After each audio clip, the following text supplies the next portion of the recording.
Welcome to TV20 News. We are Cleveland. I'm Leah Haslage. Women's History Month may be over, but women should always be recognized. Female City of Cleveland employees were honored during Women's History Month at the annual luncheon.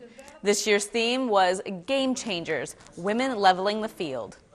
And so when I think about game changers now, I think about these women that we are honoring today, game changers, who didn't sit back and say, you know what, this is not for me. These were women who stepped up to the plate and said, director, call me, I'll go, right? It is wonderful that you are breaking ceilings in the areas where you are serving. That is wonderful. I encourage you to continue to reach and grab forward. But as you are reaching and grabbing forward, also reach back as well. Pull a young person up behind you.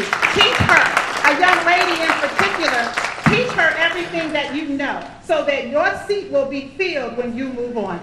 The first female battalion chief for the City of Cleveland's Division of Fire, Deborah Schroeder, spoke about the challenge of being a woman in the field. There's only been 13 women on the Cleveland Fire Department. We were the first 10. I was the first captain, I'm the first battalion chief, and I'm trying to hang on long enough to be the chief. Sergeant Stephanie Murphy, who is the first female supervisor for the Cleveland Division of Police Motorcycle Unit, emotionally thanked her fellow officers as well as a special person to her. But I also like to thank my mom. Because of her, I'm as strong as I am today. And being a female in the police department, as some of you already know, is already a big challenge in itself. Just to be accepted and just to know that you're able to support your partner and to do the things that we do out here on the streets of the city of Cleveland. So I'd just like to say thank you all so much. Also recognized as a game changer at the event was TV20's own Tiffany Moore, who has been with the City of Cleveland for 12 years. Congratulations to all this year's honorees. To see the Women's History event in its entirety, check out our TV20 YouTube channel. The Cleveland Municipal Courts kicked off their 2018 In the Neighborhood at the Word Church to help those with traffic and housing violations and issues. We want to make it easy so that people don't have to come down and park. They don't have to go through security at the Justice Center. You don't have to find the floor that you're going to or go through the elevators. So, our goal is to help people to make their homes and make their neighborhoods safe and so that they can enjoy living in their neighborhoods and their communities. And so we have our housing clinics and our landlord clinics, and we're putting together some of our tenant clinics. We have those out in the neighborhoods so that people have an easier time. You can come to see us near your homes, and Mr. Turner has these forums in the neighborhood, and so this makes it easy for people who need to work with his office as well. It is important to note that when attending the In the Neighborhood events, it is first come, first serve. We have an early sign up so that when people come in, we take their name, we give them a number.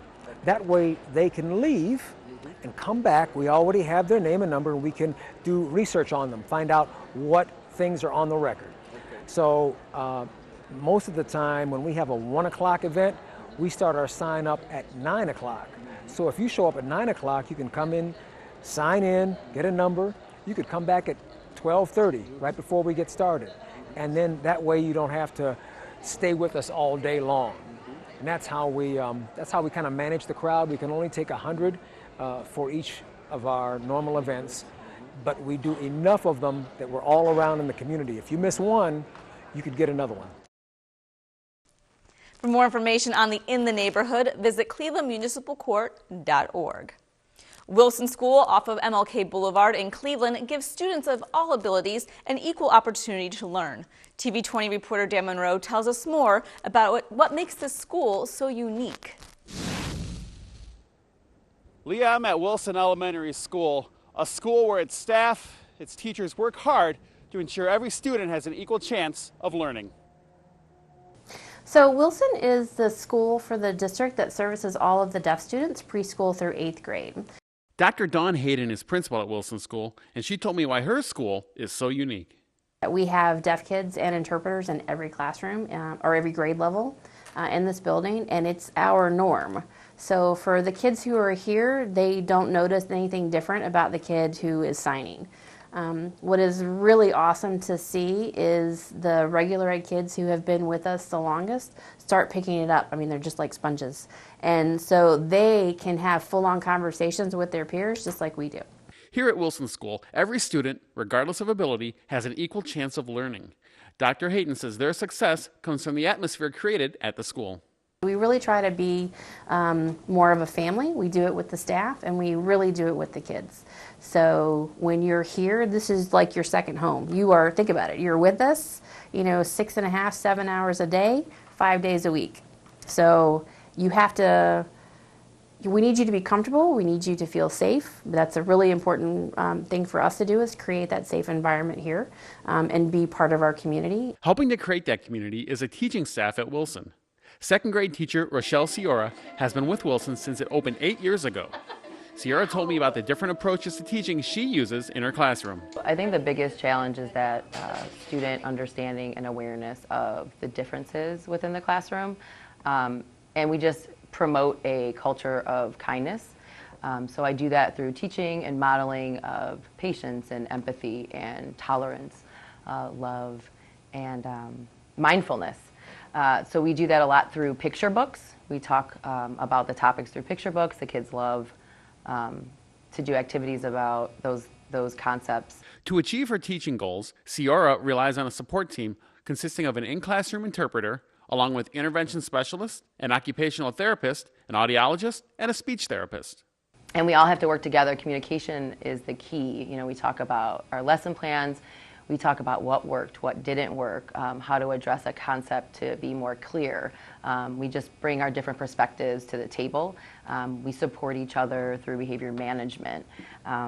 We give different strategies to present the material.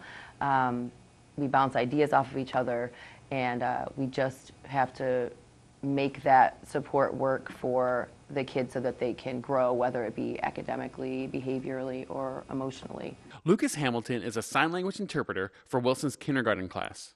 Hamilton says the role of the interpreter varies from grade to grade. In the older grades, it is more just facilitating communication between the teacher to the student. But in the younger grades, there are varying levels. They have different backgrounds, different language levels. So my job is to not only model the language, I also teach them vocabulary, as well as interpret, facilitate communication, and teach them how to use an interpreter. Besides being recognized as one of the healthiest schools in the nation, Wilson's preschool program has also received 5 stars in the state's Step Up to Quality program. At Wilson School, for TV20, I'm Dan Monroe. Thanks, Dan. For more information, visit clevelandmetroschools.org. The 9th annual Cleveland International Hall of Fame Awards were held at the Marriott Key Center in downtown Cleveland. We spoke with event host and creator of Cleveland People, Dan Hansen, about the celebration. Well, the Cleveland International Hall of Fame was established to recognize some of the amazing people who have done significant things in their ethnic communities or for the ethnic communities at large in Cleveland. Cleveland has about 120 distinct ethnic groups, and a lot of the people are doing things in their communities or for the broader community as a whole and aren't recognized. So we thought they should be recognized, but not only that, we're hoping that they inspire, their stories inspire a whole new generation of leaders to go out and give of their talents to the community.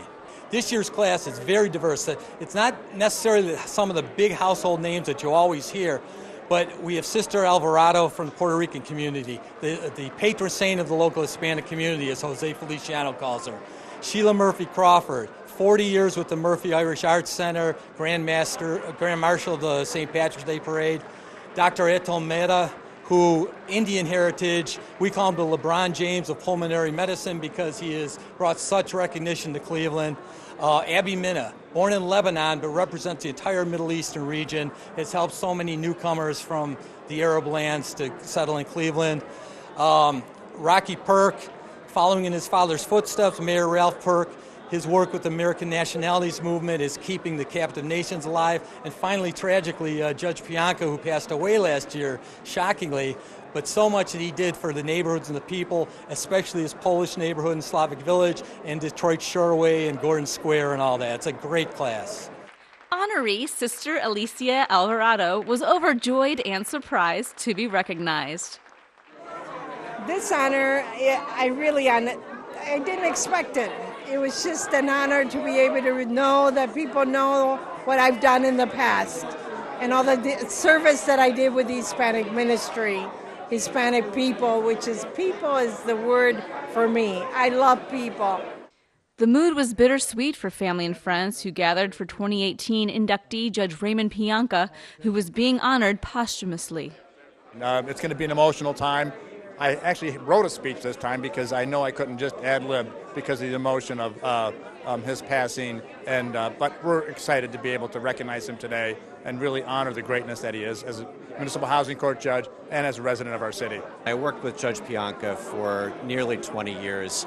And the work that he did with housing court, making sure that our homes and our neighborhoods were safe, just tremendous work that Judge Pianka did over the years. And now, being at the court and working with all the people that he brought in, to help with the court's mission. It's just really great to see him get the recognition, that he deserves, and to see Mrs. Pianka and their family here. So, very good turnout, and I'm glad to see so many people here. Attendees were excited to be at the celebration and are proud of Cleveland's diversity. It's a great acknowledgement and recognition of people of diverse background in this town. They come from all over the world, yet we all come together as one community, and it's just a great feeling to be here. Well, this is what Cleveland is made of. It just goes with the territory. I'm proud to work for Judge O'Leary, and I'm happy to be here. I am a family of immigrants. I'm the first one in my family born in the U.S.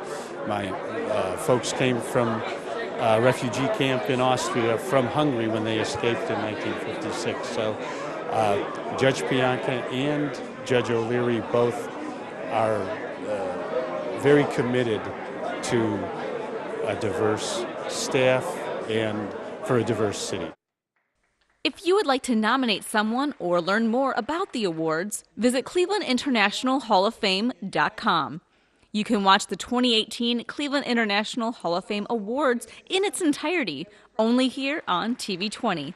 Check your schedule for times. As you know, our city has a rich history and we want to test your knowledge. Our trivia question for this week: in honor of the Cleveland Cavaliers being in the playoffs, what year was the team founded? A, 1946, B, 1965, or C, 1970? We'll have the answer when we return.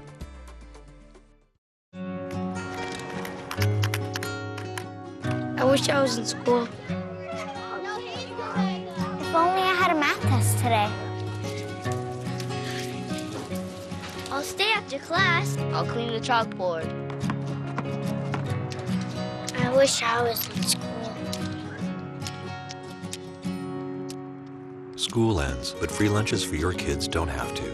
Find your local food bank at feedingamerica.org/summer meals for help.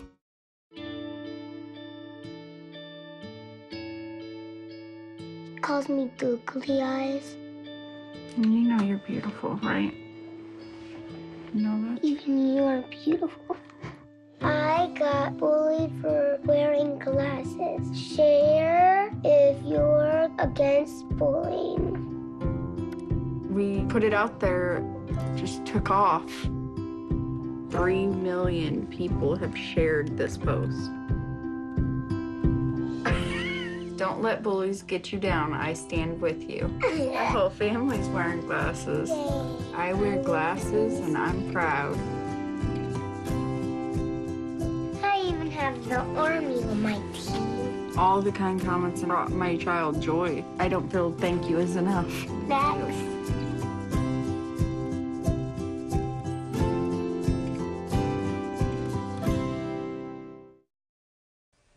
Welcome back to TV20 News. We are Cleveland. I'm Leah Haslage. Our trivia question for this week: what year was the Cleveland Cavaliers founded? A, 1946, B, 1965, or C, 1970? The answer? C, 1970. The Cavs began the 70-71 season as an expansion team and played at the Cleveland Arena. Beginning May 1st, parking rates will be going up at Cleveland Hopkins International Airport by $2, except for valet parking. The new rates will be as follows.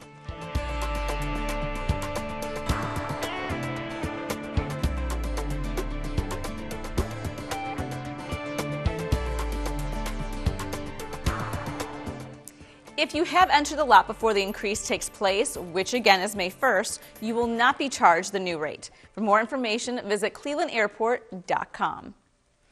Well, it was a beautiful sunny afternoon in Public Square when something incredible happened. TV20 reporter Dan Monroe has the story.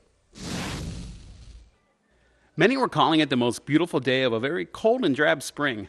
People are out in Public Square enjoying the day with a nice walk or enjoying their lunch under the sunny afternoon skies. Then people started gathering.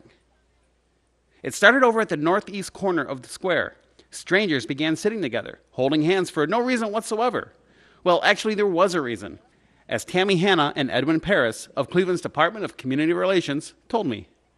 We just got together with the community from all around the city of Cleveland to talk as unity through diversity and for everybody to come together as one. Now, Edwin, anyone was allowed to come into this photo shoot today, or you were even calling people over? Everybody was invited. We wanted to show the one city concept. No matter what neighborhoods you're from, we all are the same body of people. The event was a coordinated effort through Hanna and Paris's East-West Coalition to bring people together from all over the city to create a message of unity in a city where people still see a division between East Side and West. And a lot of times everybody keeps saying that they don't want to go over the bridge. They don't want to. East Siders tell me that they didn't want to go over the bridge when we had things on the West Side. People on the West Side told me they didn't want to go to the bridge on the East Side. So that's why I asked if the residents would be willing to go on each other's side if we would transport them, and they said yes. So that's where we both came together and said that we wanted to do this together. Now, don't worry if you missed out on this event. There's another one on June 15th at noon on Mall C, and their main event will be September 21st at the Lorraine Carnegie Bridge. We figured that would be an apt day to bring the community together, where we will have East Siders and West Siders come across the bridge, join hands, embrace each other, and show again the completeness of our city by bringing, all neighborhoods together, not just East Siders and West Siders, but North and South as well. For more information on the upcoming events, contact the Department of Community Relations at 216-664-3290. At Public Square, for TV20, I'm Dan Monroe. The City of Cleveland Division of Animal Care and Control City Dog Program hosted a City Dogs Diner at Tri-C's Hospitality Management Center in Public Square. Meals purchased benefited the program. The kennel is filled with a lot of great dogs in need of a good home. But as those dogs wait, volunteers help to keep them active. The City Dog volunteers are able to volunteer. You can either walk the dogs, come in and walk the dogs. We need lots of volunteers to come in and walk the dogs every day to get them out of their cages. Or you could also come to events like this that we have downtown at Public Square today and bring dogs to the events to help get them adopted. We also have a running group that will run with the dogs. We go on hikes with the dogs and take them out on hikes in the woods on the weekends. And we also do other public events with the dogs. If you're interested in volunteering or adopting a city dog, call 216-664-3476 or email citydogs@city.cleveland.oh.us. This week, as part of our ongoing Possible You series focusing on the various tools and resources available to you so you can better your education and your career, you'll learn about training programs to get you the job in the IT field. IT jobs, you hear it all the time. Some of the most in demand in Northeast Ohio. And many of the local programs helping get people into the workforce are showing results. Even new opportunities like Day One, a career pathway program through the group Youth Opportunities Unlimited, is yielding encouraging results. I've gotten training. I've done a part of my internship here at DeVore. Tylin Nash is a student in the Day One program, getting some of the fundamental certifications to work in her field. The great part about having the training here at DeVore Technologies, they're in a corporate work environment. DeVore Technologies is a Beechwood-based company that offers everything from website creation and hosting to custom software solutions. They're also the home to the Day One program Tylin is in, allowing students to rub shoulders with working professionals, learning important job skills in and out of the classroom. It kind of fell in my lap. I was lucky. It's a great program. It's enormously rewarding that we were able to help that young person tap their own potential and to really, put themselves on the path that they want to put themselves on and to be successful in life. And for Tylin, this is only the beginning. After taking a break from college to get these real-world skills, she plans to go back and get a degree in her field. The IT program, you're always going to have a job. Honestly, with all these programs, you'll always have a job because these skills are necessary and needed. Andrew Horansky, Channel 3 News. Possible You is brought to you in partnership with Ohio Means Jobs, the Cleveland Foundation, and WKYC Channel 3 News. For more information on the Day One program, visit the Youth Opportunities Unlimited website at youthopportunities.org, keyword Day One. Well, that's all for your TV20 News. We are Cleveland. I'm Leah Haslage. Thanks for watching. Up next, we're going to have Christian Patterson with the Inside Sports Report.